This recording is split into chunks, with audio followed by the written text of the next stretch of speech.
आवाजान देखिए, जब भी किसी मजहबी रहनुमा या मजहबी लीडर के इंतकाल या शहादत की खबर उनके चाहने वालों तक पहुंचती है, तो उनके लिए यह सदमा बहुत बड़ा होता है।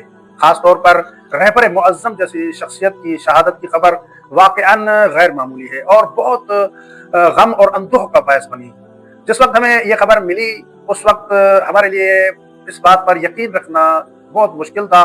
रहबर मुअज़्ज़म वो अज़ीम शख्सियत थी कि जिनसे न सिर्फ मुसलमान बल्कि गैर मुस्लिम भी बहुत मोहब्बत करते थे। जिन दिनों में रहबर मुअज़्ज़म रहमतुल्लाह अलैह की शहादत वाक़ई हुई, उन दिनों हमारे यहाँ हिंदुओं का एक त्योहार मनाया जा रहा था कि जिसे होली कहा जाता है। जैसे ही रहबर मुअज़्ज़म की शहादत की खबर उन हिंदुओं तक पहुंची, तो हमने देखा कि हिंदुओं ने अपने उस त्योहार को मुलतवी कर दिया और दूसरे दिनों में उन्होंने कहा कि हम ये त्योहार मनाएंगे। यानी दूसरे लोग या दूसरी अक़वाम या दूसरे मज़ाहिब के लोग, यहाँ तक हिंदू भी रहबर मुअज़्ज़म के साथ बहुत ज़्यादा मोहब्बत करते थे।